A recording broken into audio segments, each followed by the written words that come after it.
finally got my first YouTube sweldo!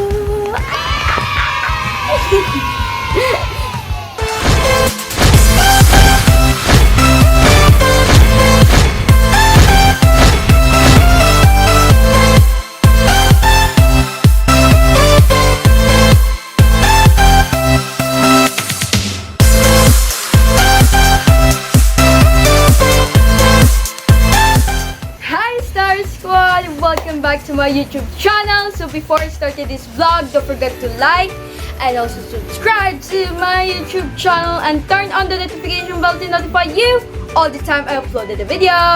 Let's get right into the vlog! Yay! So nakikita niyo naman sa ating YouTube title na ang gagawin natin ay I will be giving you some tips kung paano nga ba kumita sa YouTube, at of course I will be giving you my experience kung paano ko nga ba nakamit ang sweldo sa YouTube. So, ayan. At yung pinapakita ko, guys, ito yung na-receive ko. Like, na-receive ko siya few months ago. Dinag ko siya. Super duper saya ko nung nakuha ko yung Google AdSense ko. And ito siya. Pinakita ko lang ulit para makita nyo.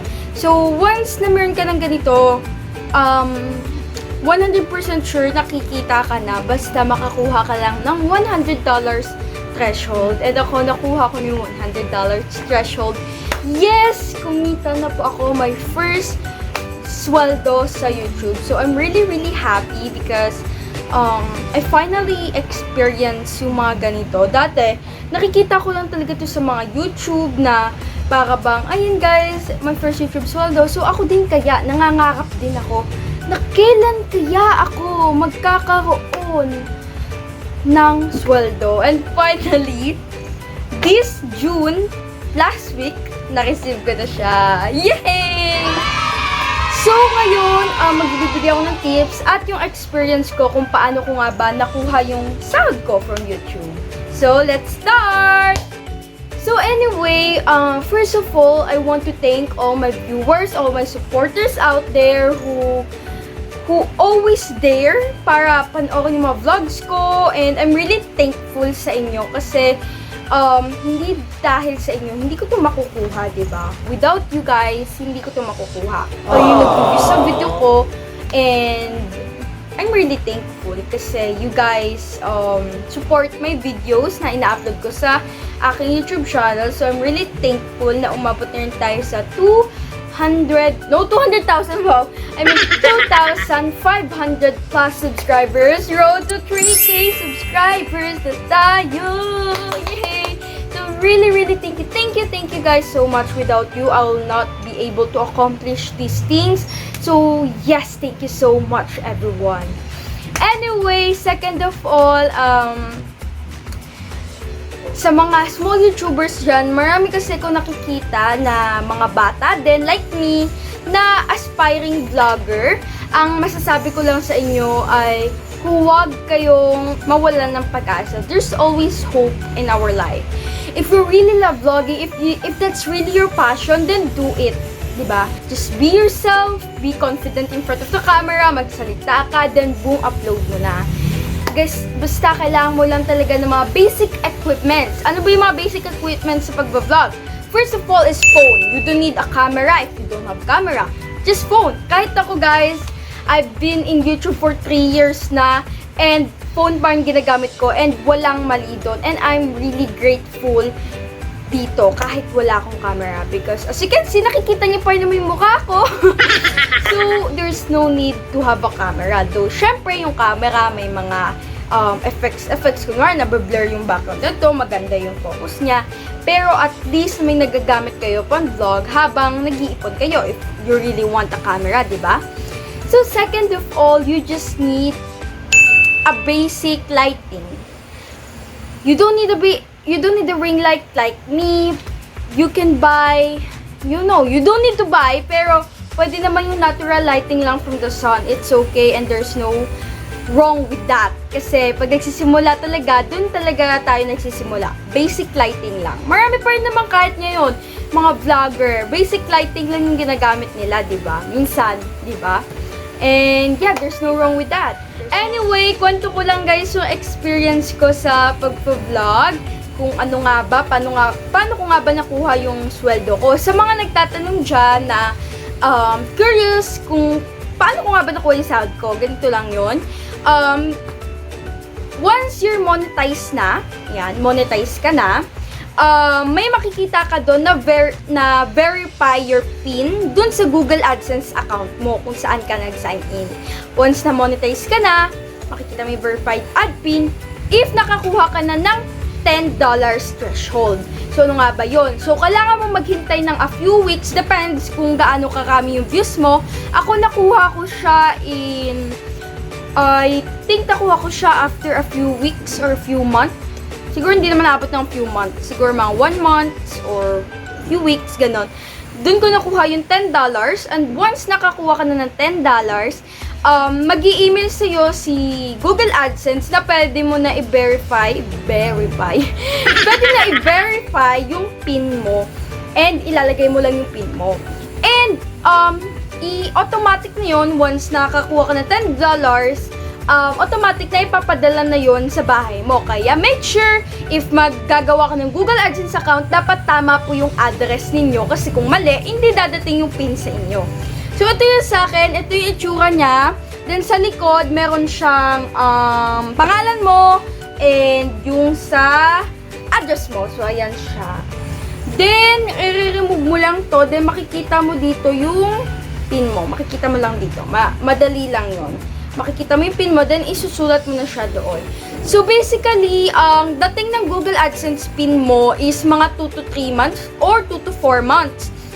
And, dumating siya sa akin, halos magpo-4 months na sa sobrang tagal. Matagal po talaga siya since may pandemic.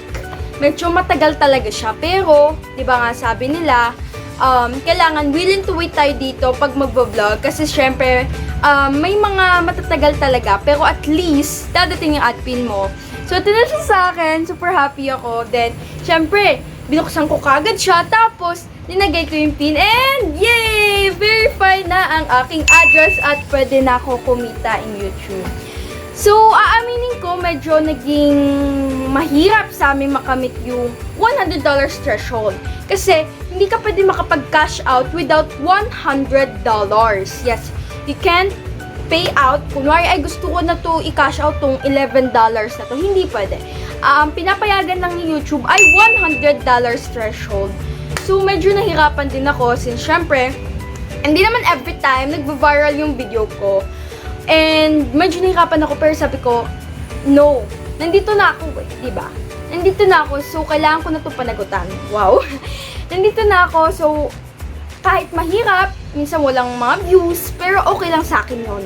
At least, kahit pa paano, hindi naman 0 views, and kahit pa paano, may 50 to 100 views, and I'm happy with that. And, pumiyak pa talaga.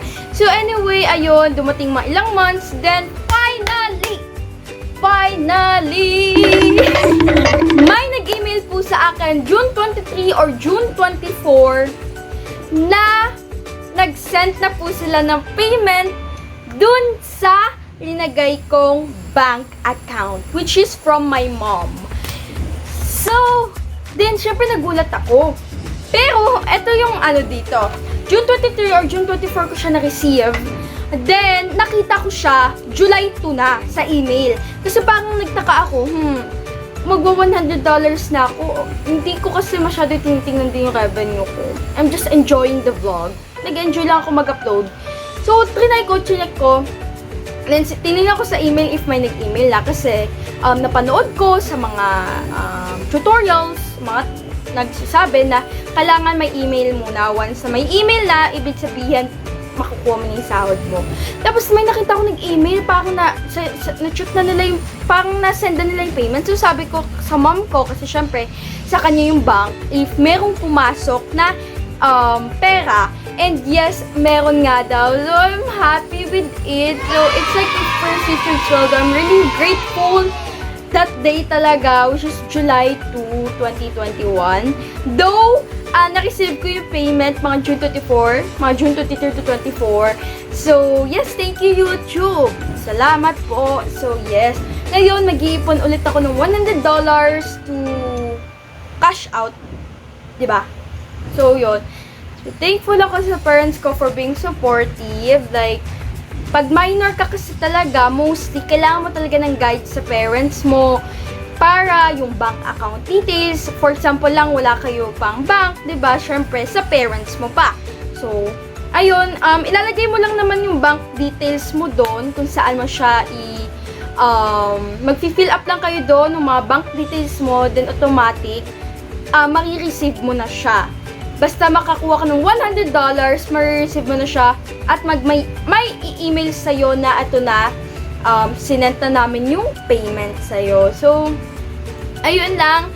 I'm really happy. I just wanna share it with you. I'm not going to brag na, ay guys, meron akong ganito sweldo, ganyan. I'm not trying to brag, but to inspire also some inspiring vloggers dyan out there na magpatuloy mag-vlog. And if you really love vlogging, if you have potential sa pag-i-speak, confident ka in front of the camera, then go!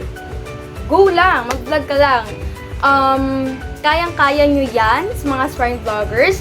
This video is actually to inspire people lang na mahilig mag-vlog. Kasi ako, dati lang din talaga, nangangarap lang din ako to vlog at magkasahod sa YouTube.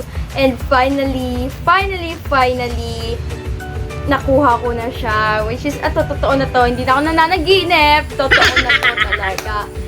So yes, I'm really thankful to my viewers, to my supporters, and also my family who guide and support me all the way in my vlogging career. So thank you all so much. Actually, hindi naman ako masyadong nagbigay ng tips kasi ang tips ko lang talaga sa inyo is to continue what you really love.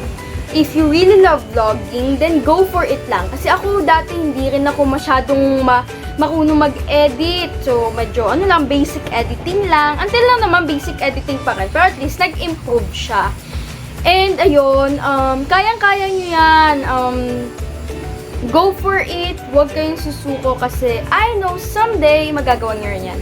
Kasi ako, I've been vlogging for 3 years na. And never ako sumuko, and finally, achievements, and I'm really thankful for that. I'm really happy to be here. So yes, thank you all so much for watching. I hope you have a great day, and kaya nga, go for it. Thank you all so much for watching, and goodbye everybody!